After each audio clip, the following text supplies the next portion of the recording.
why would we want to compensate teachers differently? And the short answer, and actually the most powerful answer, is because it serves children. And so before I begin in detail, let me just give honor to Jesus by sharing Luke 18:15. People were also bringing babies to Jesus for him to place his hands on them. When the disciples saw this, they rebuked them. But Jesus called the children to him and said, "Let the little children come to me, and do not hinder them, for the kingdom of God belongs to such as these. Truly, I tell you, anyone who will not receive the kingdom of God like a little child will never enter it." So, in my mind, that helps frame this whole conversation. And my apologies for appearing distracted, because I am just admitting people in. If you would kindly just mute yourselves, but I would love to see your faces, and your colleagues would love to see your faces as well. So I really would encourage you to turn on your video. Thank you so very much. It's always lovely to see people's faces and to see your reactions, right? Somebody's in their car. I love it. We're always catching people wherever they can be. So this is our agenda this afternoon, and my hope is that we will get to the end and have question time. But just know that if we don't, I am going to send you a personal email to each one of you, and send you a link to this, and that'll be an opportunity for you to ask questions that you have. So our agenda is: what kind of preparation do you need to consider? How would you actually implement it, this whole alternative system for compensating teachers? Who is impacted by it besides the obvious of the teacher, and as I already said, the child? What are the benefits and the metrics? How do you sustain it? Because we know that unless there's a concerted effort to sustain a change over time, then it loses the impact of its benefits. And then in terms of taking action, where do I begin and how do I move forward? So that's where we're going to go. So people obviously all want to know why compensate differently. And we all know that the current model of the step and lane, it fails to retain exemplary teachers, and probably even more importantly now, it's not attracting prospective teachers. And this is particularly our young teachers. When our young teachers who are considering education as a career path, they're taking one look at the salaries and just clearly deciding I can make so much more money going elsewhere.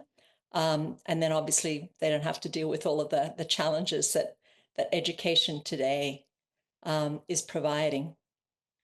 One of our heads of school, I thought, said it beautifully. He said that growth is a way of being, conversation is a way of connecting, and compensation is a way of challenging and honoring. And so if we take a look at what different states are doing now to attract teachers, for example, if I look at Florida, they are changing the requirements. In fact, some would say they're lowering the requirements. You don't even have to have a degree to get into education. And even the starting salaries are typically starting much, much higher than even our highest paid teachers in Christian schools. So our goal in all Christian schools is to sustain ourselves over time. So we need to think differently about how we're compensating teachers in order to attract the very best and also to retain them. So the new model, from the schools that we've worked with, our experience of the schools that we've worked with, we already have some data coming in around the retention of exemplary teachers. We know that exemplary teachers attract other teachers.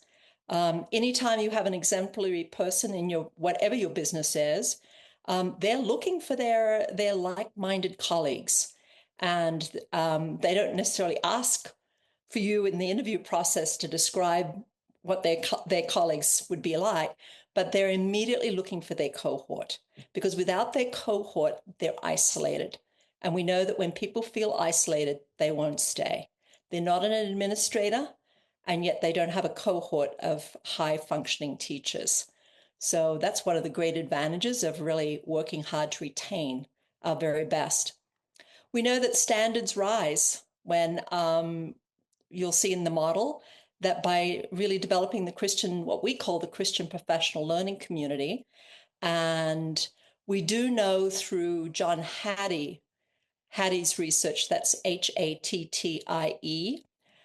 He's a New Zealand researcher. He's done the largest meta-analysis of factors that impact teaching. And we know from his research that collective teacher advocacy,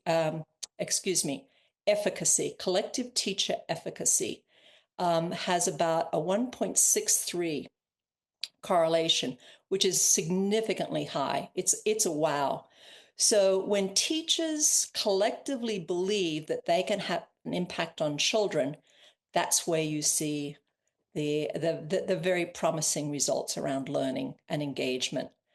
There's no doubt about it. It's easier to eliminate poor or toxic teachers because now you have an identifiable standard.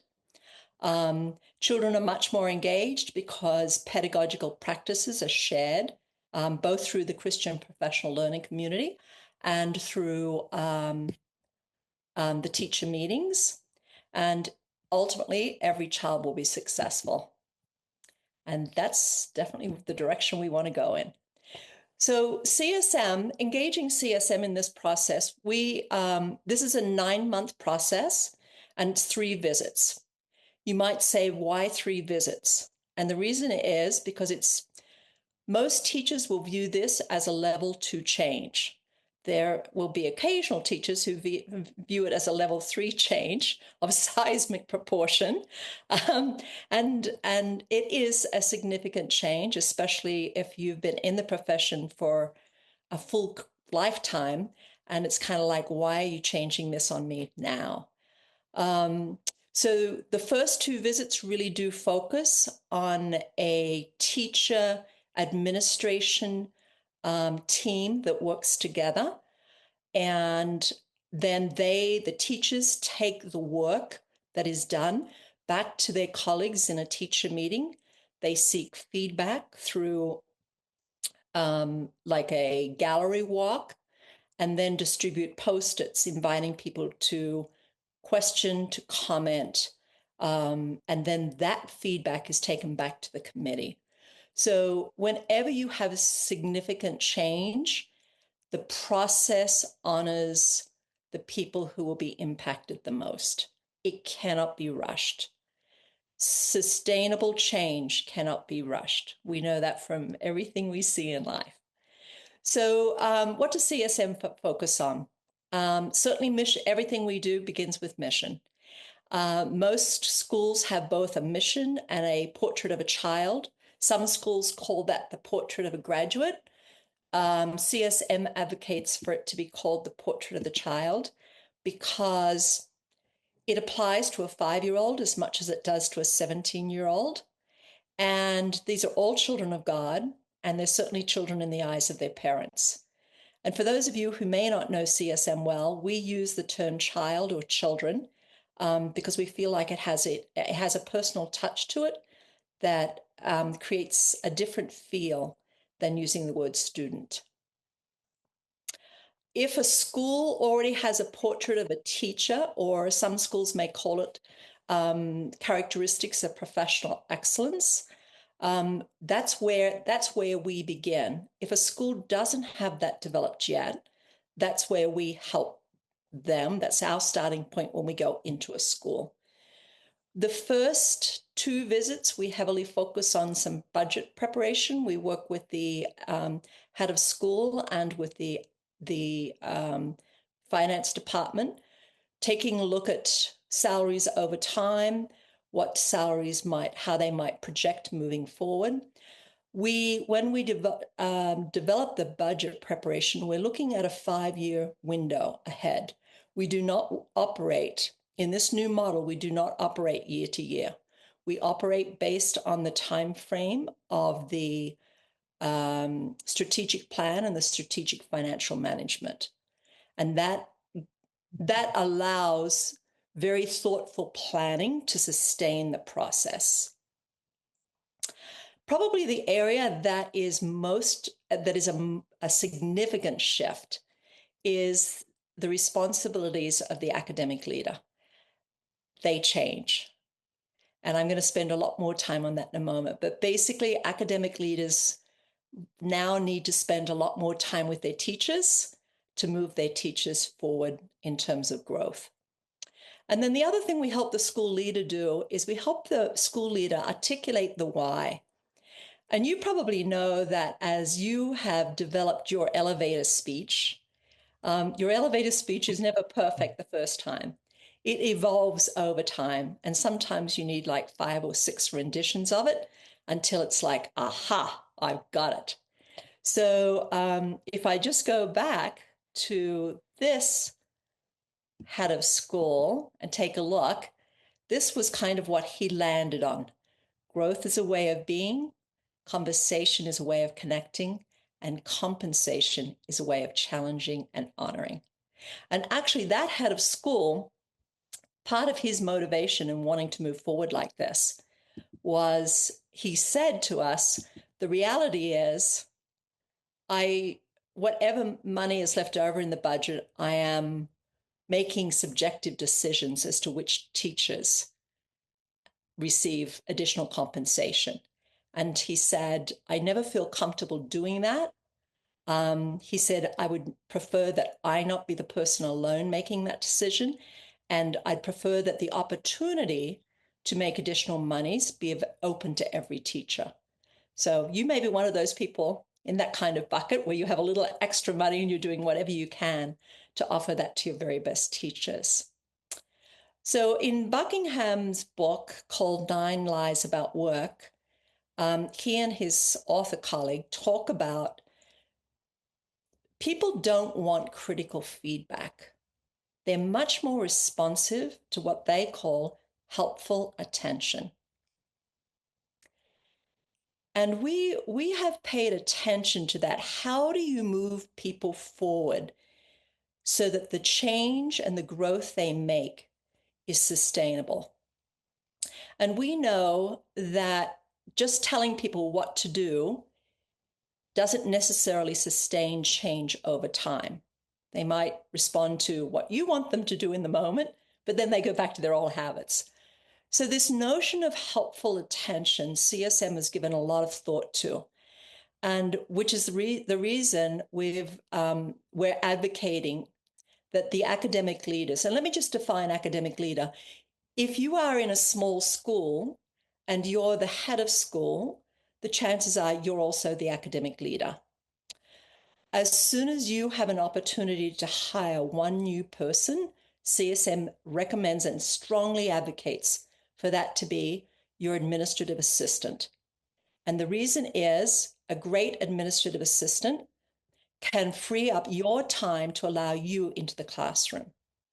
If you have an administrative assistant and you're now ready for another hire and your school, the enrollment has grown, then your next person will likely be an academic leader. Having supervisory responsibilities with teachers, we are recommending that 40 to 50% of their time be with teachers. So what does that look like? It means that they're in classrooms and they're scripting. And scripts can be 10 to 20 minutes long. We're not advocating for the traditional model of going in and sitting down for a full 55-minute lesson plan. We're not interested in that. You can gain so much from short trips in classrooms where you are scripting what you see and what you hear and what kind of engagement. What are children saying between each other? What is the teacher saying with children, the children to teachers? And by recording, T for teacher and S for student, I guess in CSM lingo, we should say C for child. But obviously if it's in your school, the chances are you know the names of the children, you're using the children's first, the letter of their name. And you're just quickly scripting what happened. Then following the script, and you're leaving the script with the teacher. It's so simple. You use your device, since we all have one. You quickly take a picture of the script. You send it off to your file, whatever your system is, but you leave the teacher with the original. Then this is where the this is it's I'm going to use the word magic, but it's really where the growth begins. So while the teacher in the classroom scripting is 10 to 20 minutes, at tops 20 minutes, the time scheduled for the conversation with the teacher needs to be at least 35 to 40 minutes. And the reason is you're beginning the conversation and you're actually continuing the conversation with generative questions. These are questions that are open-ended, they are free of judgment, and they welcome conversation. They might be kind of an easy starting point would be, as you read over the script, what thoughts come to mind? And then you're letting the silence sit. You're allowing the silence to do the heavy lifting, because it's in silence that the best thinking begins to take shape. Occasionally, I've had people I'm coaching say to me, but what if the teacher says, I don't know? Then there's a wonderful book called Simon. Do you remember the name of that wonderful book? Where the author says, Fierce Conversations. Thank you, Fierce Conversations. I recommend it for all of us. Where she says, she pauses for a long time and says, if you did know, what would it sound like? And again, you let the silence do your heavy lifting. You allow it to begin to build the culture of reflection. So out of those conversations that cannot be rushed and should not be rushed, and ideally they should take place in the teacher's space, in the teacher's classroom, and at a time that's most optimal for the teacher. So I would say to the teacher, when would you like to have this meeting? Some teachers will say, the very next planning period I have. I want to know what's going on. Some teachers will say, I want to take, I would prefer it to be after school. I don't recommend that it happen before school, because you've always got a time by which you need to end. So that happens in the teacher space. It is constantly generative, and it's moving in the direction, for the most part, that you and the teacher steer it. So, for example, you might say to me, but Jenny, what if classroom management was just a disaster? Aren't you just going to simply address it? Yes, you are, but you're going to address it from the perspective of the children. What did you notice about the children when such and such happened? You're guiding the questions in such a way that the teacher is moving the conversation towards the children. Because when you move the conversation towards the children, it becomes much less defensive. And ultimately, this is all about the children. And again, it's that resistance to just direct or tell someone what to do. Are there circumstances where you might actually tell someone what to do? Absolutely. But they're not typical in our classrooms. When the conversation, some other generative questions might include, tell me how you create your class culture. Like generative questions that teachers aren't accustomed to hearing from school leaders. But they're the kinds of conversations that move towards the growth that is needed for the culture of reflection. After the conversation, or towards the end of the conversation, invite the teacher. What were the 2 or 3 key points that we shared? And the reason you're inviting the teacher to share them is because this is the conversation with the teacher. Some teachers will come back and they'll remember clearly. So, for example, if you began the conversation by saying, as you read over the script, what thoughts came to mind? I often hear teachers sharing that I notice there are a lot of T's. I think I talk too much. Jeremy, you'll have to unmute yourself or you're just acknowledging. I had a bunch of students walk by, so I was waving at them. Sorry. Okay. um, so you're capturing those 2 to 3 points, capture them right there in writing on the script. The teacher has the script right there, put them in writing right there. Again, you take a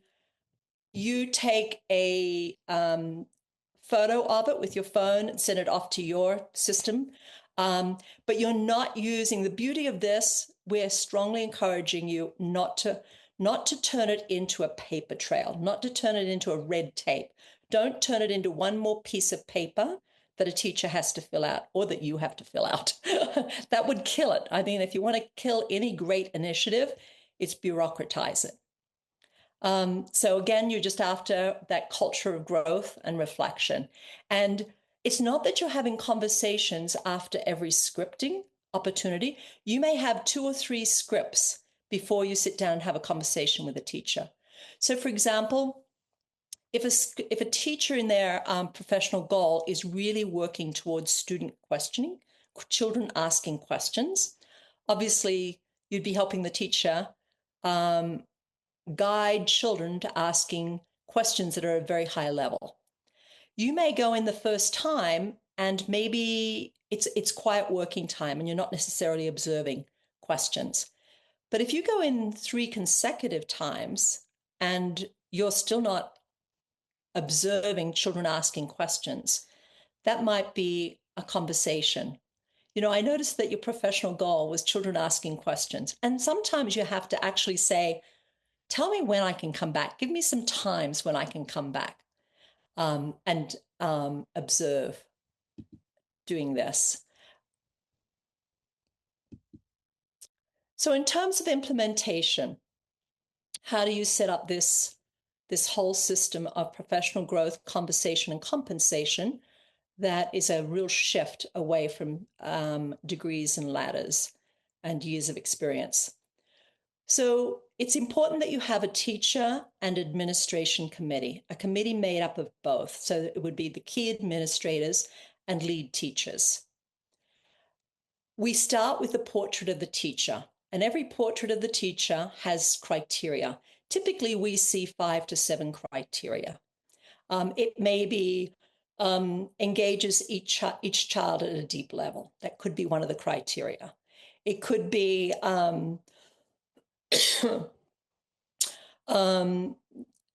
develops a variety of pedagogy to meet the needs of diverse learners. From each of those criteria, we then design the measures. So what would it look like from the perspective of a teacher new to the profession, all the way through to a teacher who was highly skilled and an exemplary teacher? Keep in mind, this kind of development, this kind of growth takes time. It's a career-long journey. And we deliberately use the word journey because that's what it is. And like all journeys, it's jagged. If a teacher changes grade level or if a teacher is trying something that's really out there. So for example, getting children to ask high-end questions, the older the children are that can be a real challenge. And so it may not happen. You may be a veteran teacher, but that may not happen just yet for you. You're not functioning or your children aren't functioning at that high level just yet. So that's why we want these measures. One of the things that we know from Hattie's work, as I mentioned, is that collective teacher efficacy, the belief that teachers have that they can impact the learning of each child, has the highest impact on learning in children. And so the Christian professional learning community is really key for bringing teachers together during the school day to mindfully and intentionally engage with each other to move not only themselves forward, but on behalf of each child in that they teach. So when CSM thought about, we know what a teacher new to the profession needs. They kind of need three things, right? They need to have confidence in a good amount of confidence in the curriculum. They need to have they need to develop close relationships with children. They really need to be connected to children. And then they need to be very responsive to parents' emails, because if they're not responsive to parents' emails, we know what happens to you. Your job description changes immediately. So we want them to be responsive to that. We also know, you ask any administrative leader, in fact, ask any teacher, what are the characteristics of an exemplary teacher? And they typically will tell you straight away, it's the connection to a child. They automatically know what it looks like. So at CSM, we thought about Hattie's work, and we realized that the Christian professional learning community is about the we. So when we came up with our 4 bands, which end up they don't correlate, which end up partnering with 4 salary bands, we came up with the idea that when you're a beginner teacher and you're moving into the we, you now have a little bit of time, and different beginning teachers, some of you have exemplary beginning teachers and it happens immediately within a year or two, and some others have teachers who take much longer than that. We know that they have the time to work with their colleagues, but they're still taking the lead from their colleagues. Their colleagues have a big impact. As they develop their practice over their career-long journey, they now are impacting colleagues. And that's the difference between the we. I know it sounds silly, but they're doing it in community, and it is a process that simply takes time, and it cannot necessarily be rushed.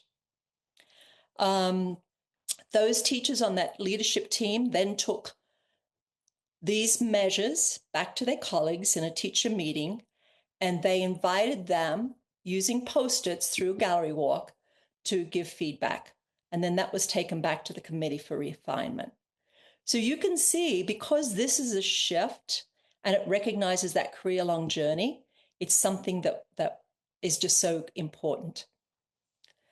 So as we developed, we came up with these 4 components. Whatever the criterion is, what is its descriptor? What are the band descriptors? And then what are the exemplars for each band? And originally, when we were working on this, we didn't think about the exemplars. That feedback came to us from the teacher meetings. They wanted to see exemplars for each band. So that was wonderful. So if we take one school that we worked with, their criterion was on their side. And the descriptor was, I'm a champion for each child. So you can see the importance of making sure you've got the criterion and the descriptor. The descriptor is just much more detailed, but very concise. If you take a look at the bands, you know that band 1 is the teacher fairly new to the profession. So their focus is themselves and the support of their child. I support each child. An example, by focusing on their needs above my own. An example of that was recently I was at a school doing a strategic health check, and CSM always does interviews of children. And so we have collected all of that data for many years now. What we found from those children is that it was a fairly consistent message that they thought their not all of them, but some of their teachers were more focused on collecting grades than on the children's actual learning. So band 1 is I support each child by focusing on their needs above my own. So as a teacher, my own need is to collect a lot of grades for the grade book, but focusing on the child, it has to be the child needs to learn this. And again, that would be a conversation with an administrator. So you see the difference now between band 2 and band 3. In band 2, it's I and my colleagues create opportunities. But band 3 is I lead my colleagues. And then band 4 is all about the children. And you know, when you go into an exemplary teacher's classroom, oftentimes you can't find the teacher. They're sitting at a table with a small group of children. They might be working one-on-one with a child. Rarely do they have discipline issues. It all pretty much works well. And okay.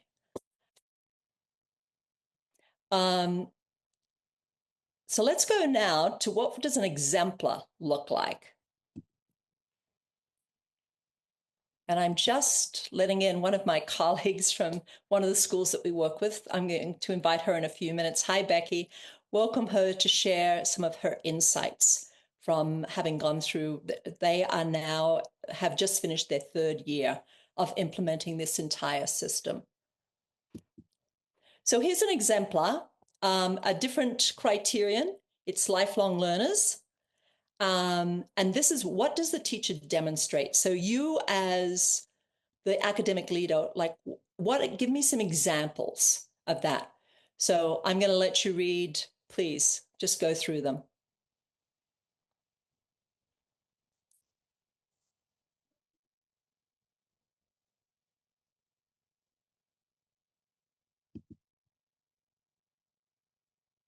So you can see in band 4, CSM, we really prefer to use the child rather than children. And the reason is when you use the child, it reinforces that every child's success is critical. There cannot be any child that's been left out.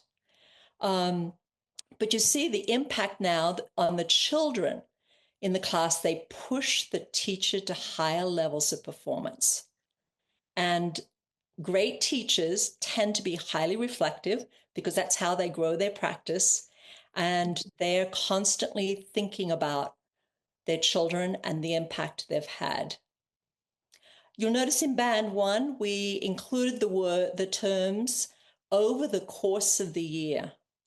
And that inclusion came out of the teacher meetings with the teachers, because they felt that we needed to have teachers held accountable. You can't just grow every 2nd year. It's over the course of the year. Your growth has to be continuous. And then I particularly like band 3, the idea of the teacher is proactive, others defer. And you as the leader, you know who the go-to teachers are. And they're, of course, we don't get to be leaders because we say we're leaders. We get to be leaders because we have followers. And you certainly know who the followers are and who those teachers are towards them. And just before I jump into this, I'm going to introduce my colleague, Becky Medema. Becky, would you like to come? There she is. And do you tell me when, and I'll jump into the bands. But Becky, would you like to just share the key lessons that you've learned from doing this at Des Moines Christian School now for 3 years? Yes, absolutely. And sorry, that was just in the nick of time. I could not get my camera to work. So that timing couldn't have been more perfect. I was in the settings trying to figure out what it wanted. So I'm just a little scattered for a minute. Yes. So our school, as Jenny mentioned, I think right as I was joining, we just completed our 3rd year of this process. And my role is really to kind of help facilitate and manage the process amongst the leaders. So my school is an early ed through 12 school. So our leaders would be the division heads for elementary, middle school, and high school. And then we have a head of academics here and a head of school. So our committee really consists of all of us leaders. The head of school joins for retreat, which we'll talk more about later. But otherwise, it's the core group that I mentioned who really is the committee working on this. And so we just completed our 3rd year. And what I'll share with you, having reflected on that time, we've done a lot of reflection, as you can imagine, throughout doing this for 3 years. But what really stands out for us is, one, when we were developing our criterion, so what Jenny's been going through with you now, the work that we did to develop what our criterion would be, how we would define that, where we want teachers to grow, we were really focused, of course, on how it would impact children in the classroom the most. And I would say intentionally, we set out to create a system that's not a check the box system.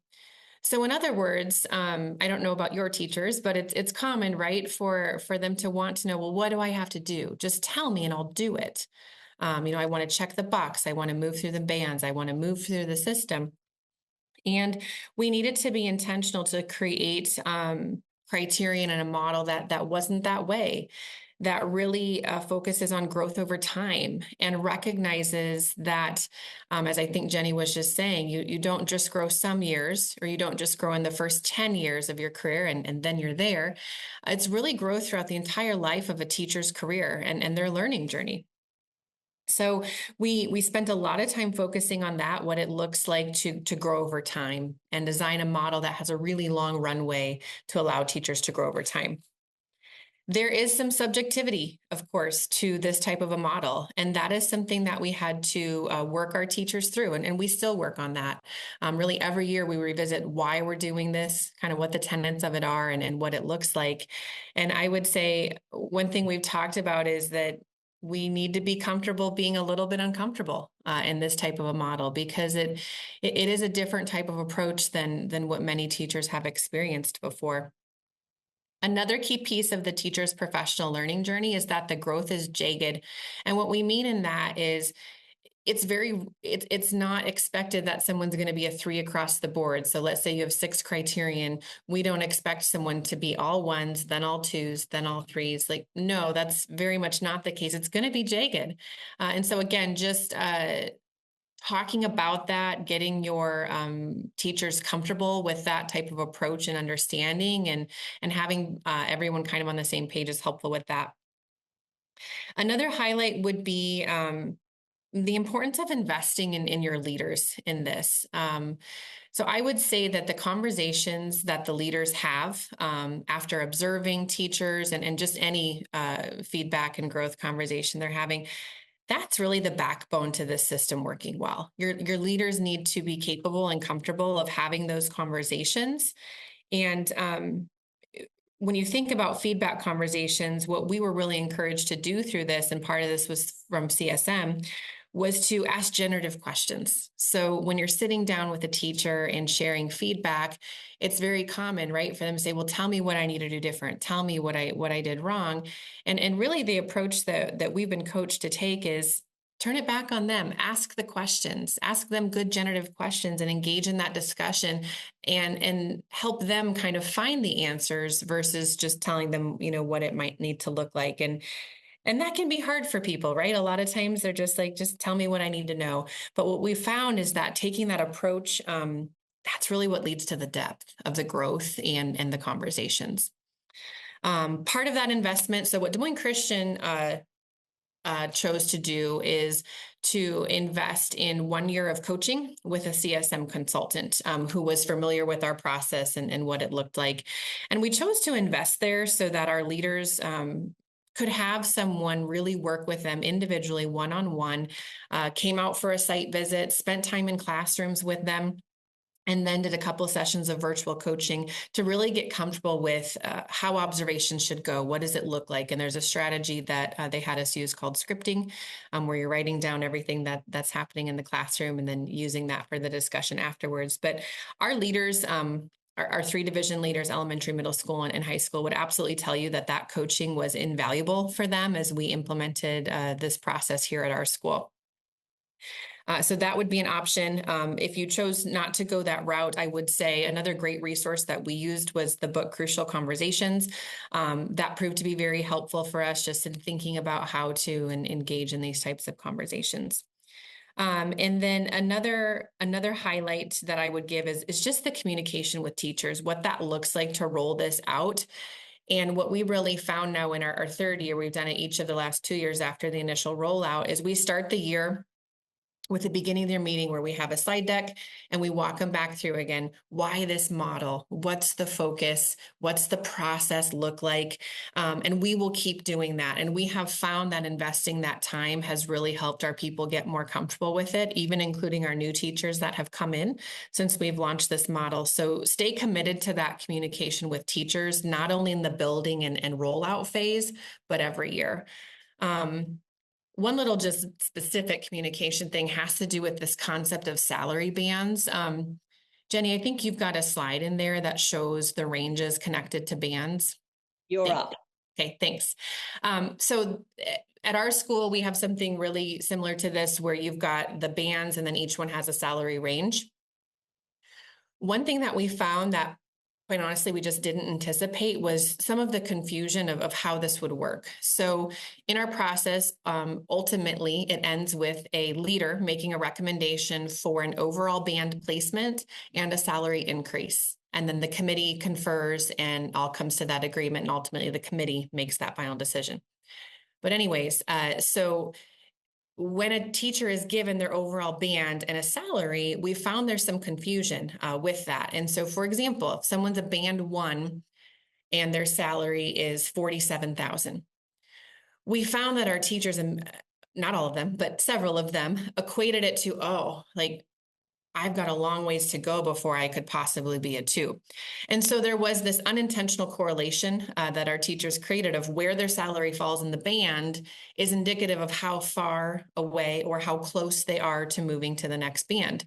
I'll just give you one other quick example. Amazing teacher. We're giving this like 7% increase at our school. That's a really big increase. So we're really excited about it. They're a band 2 teacher. We think they'll probably move to a 3 in the near future. We're not, they're showing signs of stepping into that. And the salary was $60,000. We thought that was a great salary, a great increase. And this teacher was really disappointed because in their mind, they're probably going to move to a 3 in the next year or 2. And so they thought their salary would be much closer to that maximum salary of the band 2. So they're thinking I'm going to get close to 65. They get the 60. There's some disappointment. So we've had to work really hard just to kind of myth bust that a little bit. And so my encouragement to schools that I've talked to about our model is that's a really specific piece of feedback to give you, but I don't think it'd be unique to our school. So spending time talking to them about how that works and kind of myth busting that on the front end could save you from some just misunderstandings in those first couple years. So to recap, I would say our key highlights would be being intentional about creating a system that doesn't just check the box and allows a really long runway for growth and intentionally is designed for a long runway of growth. Thinking about how you're going to invest in your leaders to prepare them for implementing this model and the time commitment that it takes to have the conversations that are needed. And then lastly, just that ongoing communication with teachers of the why and some of those kind of specific pitfalls. No, that's great. Becky, thank you so much. Just to elaborate here, since we've got the bands up here, you might be wondering why there is a larger spread. So from band 1, why does the spread increase for each of the bands? And it goes back to that journey, right? In order to grow into a really remarkable teacher, you simply need time. So we wanted the salaries. We wanted a great teacher to be able to move up in salary, but we didn't want to be forced to move them out of the band. So and as I mentioned to you, these bands change with the change in the strategic financial management at the same time as the strategic plan is done. So this is the process that's used by the academic leadership team. Becky talked just a little bit about it. The teachers, we recommend their last name in alphabetical order so that a divisional leader is not going through all of their teachers at the same time, because then the other leaders would probably fall asleep. It keeps everyone on their toes.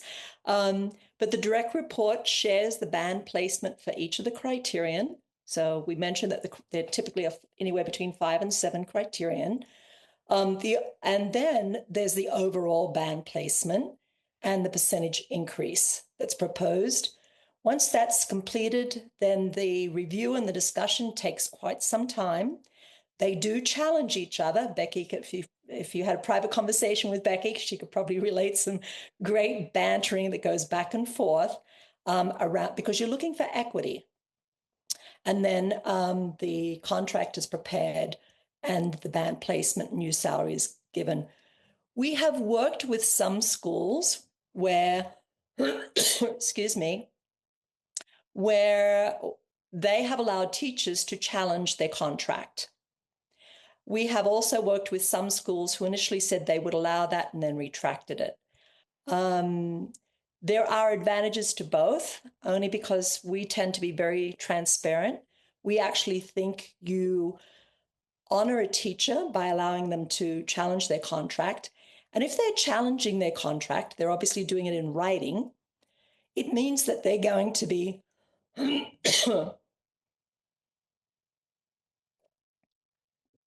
it means that they're going to be open to the written response they receive. Or should I say, they will be more open to the written response they receive. And sometimes some people just need to see something in writing to understand what the reality is. So we're big fans of that. So obviously we talked about the children and the teachers are impacted, and you've certainly heard us emphasize the impact that this has on academic leaders.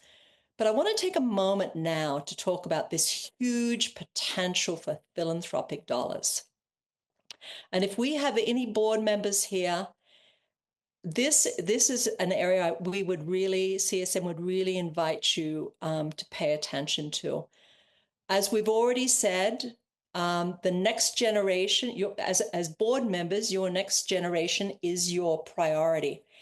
And in order to find great teachers to serve the children in that next generation, schools must do something about compensation. And what we're proposing is don't go and use a traditional model. You will not attract great teachers, and especially young people who are they're looking for innovative ways to grow, and they want to be compensated in innovative ways. It is the current marketplace, and it will be the future marketplace.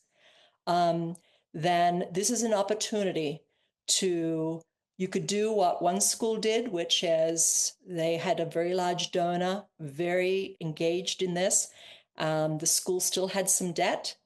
And one partner in the marriage said, I don't like debt, I'll pay for the debt. And the other partner in the marriage said, I love teachers, I'm going to put money towards teachers. So they began their entire system by elevating the salaries of all teachers. So what are the benefits in the metrics? Certainly we've talked about exemplary teachers, and also the fact that you attract new colleagues. It's a school-wide culture of growth. You're modeling for teachers what you want teachers modeling for children. It impacts every constituency. And because it's going to be marketed, parents are going to start paying attention to it, and it will attract other families. I mean, it really does sustain your enrollment over time. The pedagogical conversations, in other words, teachers using a variety of pedagogical practices will increase. That typically happens at the teacher meetings and the CPLCs. We already talked about the thriving culture of the professional learning communities, which must be scheduled during the day. So that's where you'll have to move to either a delayed start, or we've worked with schools which have Friday afternoons off, and those times are used for teachers to be actively engaged. And then the good news is you will have stagnant teachers who depart naturally. They just realize the level of growth that you're expecting is not something that they either can or wish to participate in. And quite honestly, when you have a teacher who's been at your school for quite some time, and your heart is kind of torn by, they're not growing, they're not thriving, the children aren't benefiting. And then, as all leaders, we have big hearts and we think about, oh, but my gosh, look what they've contributed to the school community over time. It's a very tough decision to invite them to move on. And the good news is with a system like this is it just makes that so much easier for them. So sustainability, I invited Becky to share with you because Becky is the person at her school who sustains it. You must have oversight by one person because there is so much going into it. If you are a large school, and we recommend that oversight not be the head of school. Becky's position is she is the Director of Human Resources. She works closely with finance and with all of the teacher leaders. We talked about the financial changes happening with the strategic plan. The academic leaders will need, we recommend the coaching only because it is a big shift in them. And if it's always interesting. We've always come across some academic leaders who want to move to a formalized system, and we're always saying, no, please don't. You will kill it. If you want to kill a good system, just standardize and systematize it. But that's not who our teachers are. They're uniquely wonderful, talented people, and they need leaders who recognize the gifts in them and will offer those supportive conversations. So very, very important. So taking action, let's say you hear this, you're excited by this, you know it's the right thing to do by children, you know it's the right thing to do to attract and keep your great teachers and attract more great teachers. You don't have the finances yet. And I'm always reminded by a colleague who says the word no doesn't exist. It's just not yet. So you can begin with the academic leader. The academic leader spending time in the classrooms 40 to 50% of the time, engaging teachers in deep conversations around their practice. It will make an immediate difference. In your teacher meetings, because you're in and out of classrooms, you're seeing exemplary practices. So you now invite teachers to share at those teacher meetings.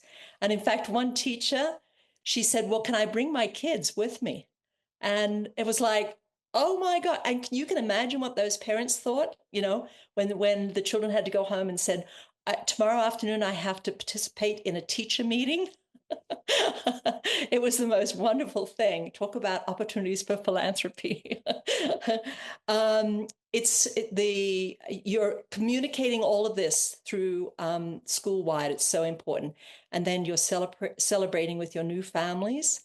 You can imagine whoever gives the tours in and out of classrooms for prospective families can talk about these kinds of innovations and moving teachers and children forward. And we know that is very attractive to philanthropic achievement. So that's kind of where we're at on that piece. So it all goes together. If you're looking for a guide, this is one of our books. We wrote this after we worked with several schools. I just truly appreciate you joining this. Thank you all very, very much. We hope that this has piqued your curiosity, and we're here to help you move forward. Thank you.